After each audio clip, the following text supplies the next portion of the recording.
पिंटू शुक्ला जी, प्रधानगण, हमारे उपस्थित प्रधानगण, चंद्र प्रकाश जी, राजेश यादव जी, नन्हे जी, संचालक महोदय, हमारे सुनौली से आए हुए साहू जी, प्रेम जी, यहाँ उपस्थित हमारे सभी बड़े बुजुर्ग, नौजवान साथियों, माता बहनों तथा प्यारे भाई,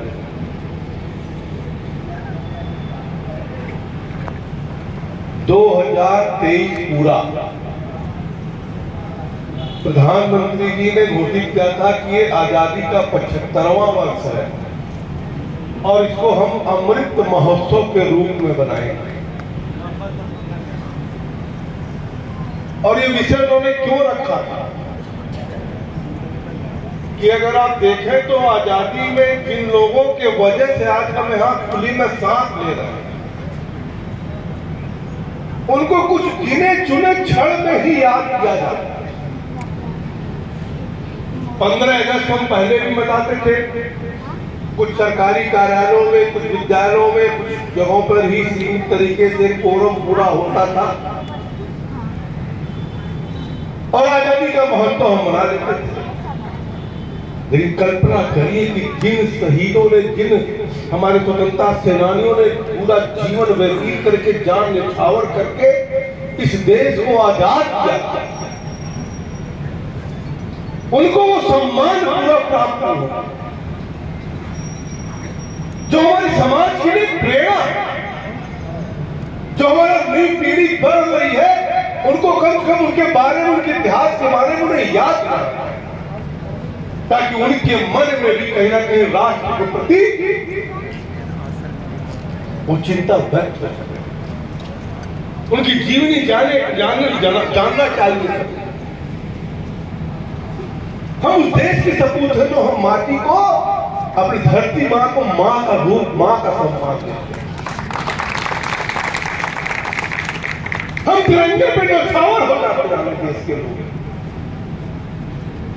और प्रधानमंत्री जी ने पिछले साल ही चालू किया और देश की जनता से निवेदन किया, योजना किया कि क्या आजादी के इस अवसर पर हम घर पे तिरंगा लगा सकते हैं क्या? और मैं देश की जनता को धन्यवाद दूंगा कि कोई घर नहीं बचा था जहां पर तिरंगा नहीं लहराया था। हमने अपने राष्ट्र के ध्वज का भी सम्मान बढ़ाया था और अपने अमर शहीदों का, जो हमारे सैनिक शहीद हुए, जो हमारे स्वतंत्रता सेनानी है, उनको भी कहीं ना कहीं एक बहुत बड़ा सम्मान दिया। और इस बार भारतीय जनता पार्टी ने तय किया कि जिस गांव में हमारे चाहे स्वतंत्रता सेनानी है, चाहे शहीद है, वहां पर एक शिलापट जरूर लगना चाहिए। इस गांव में हमारा स्वतंत्रता सेनानी भी रहता है या शहीद है। और साथ ही साथ एक भक्ति भाव होना चाहिए, क्योंकि प्रधानमंत्री को 9 साल में जो करना था वो करके दिखाया है। आज दुनिया में भारत का गौरव बढ़ाने का काम किया है, गरीबों का भी कल्याण करने का काम किया है और बिना किसी भेदभाव। अभी 9 साल तो बीता है कि आज दुनिया में जब मोदी जी इस देश के प्रधानमंत्री बने थे तो दुनिया भारत का 10वां अर्थव्यवस्था, सबसे बड़ी अर्थव्यवस्था में से एक था। और 9 साल के कार्यकाल में मोदी जी ने जो सैकड़ों साल तक इस देश पर, ब्रिटेन हमारे पर राज किया, ब्रिटिश सरकार ने राज किया, उसकी अर्थव्यवस्था को पीछे छोड़ते हुए भारत को 5वें स्थान पर पहुंचाया। प्रधानमंत्री जी का लक्ष्य है कि 2027 तक भारत को हमें तीसरी सबसे बड़ी अर्थव्यवस्था बनानी है। और आजादी का जब भारत का 100वां साल 2047 में पूरा होगा तो उस समय भारत को विकसित राष्ट्र बनाना है। तो केवल प्रधानमंत्री जी के सोच से नहीं बन सकता, इसमें हम सबका भी भागीदारी होना है, हम सबको भी संकल्प लेना है। सबके सहयोग से ही देश आगे बढ़ सकता है मित्रों। इसलिए कहीं ना कहीं जिस माटी से हम प्रेम करते हैं, जब तक हमारे दिल में राष्ट्र नहीं होगा तब तक हम काम राष्ट्र के प्रति नहीं कर सकते। और नरेंद्र मोदी जिस माटी को हम माता कहते हैं, उस माटी को कलश यात्रा के माध्यम से एक एक घर से, एक एक गांव से, एक एक दरवाजे से एक एक चुटकी मट्टी लेकर के जो ब्लॉक तक जाएगा, ब्लॉक से प्रदेश, प्रदेश से भारत दिल्ली जाएगा। और दिल्ली में जो अमृत वाटिका बन रहा है, अपने शहीदों, अपने स्वतंत्रता सेनानियों के नाम पे अमृत वाटिका का निर्माण हो रहा है। जो कभी राजपथ था, इंडिया गेट का रोड जो राजपथ कहा जाता, जो अंग्रेजों द्वारा रखा गया था, आज उसको भी कभी प्रधानमंत्री ने पिछली बार 15 अगस्त को लाल किला से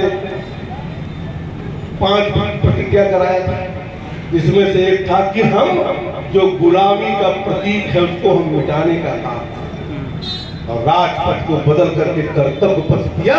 और ये माटी जो जाएगा दुनिया के देश के 8000 ब्लॉकों से एक एक पेड़ जा करके वहां अमृत वाटिका जब बनेगा और महाराजगंज का भी पेड़ लगेगा, महाराजगंज का भी माटी लगेगा, तो यहाँ का नौजवान जब कभी दिल्ली जाएगा उसको भी गौरव महसूस होगा कि मेरे गांव का माटी, मेरे जिले का माटी भी यहाँ पर पेड़ के रूप में, वृक्ष के रूप में खड़ा है।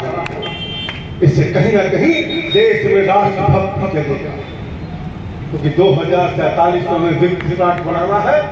तो प्रधानमंत्री जी ने एक नारा हो, 9 अगस्त 1942 को गांधी जी ने नारा दिया था, अंग्रेजों भारत छोड़ो, क्विट इंडिया। और 9 अगस्त 2023 में मोदी जी ने नारा दिया है कि अगर भारत को हमें विकसित राष्ट्र बनाना है तो 3 संकल्प हमको लेना होगा। भ्रष्टाचार मुक्त भारत, भ्रष्टाचार क्विट इंडिया, परिवारवाद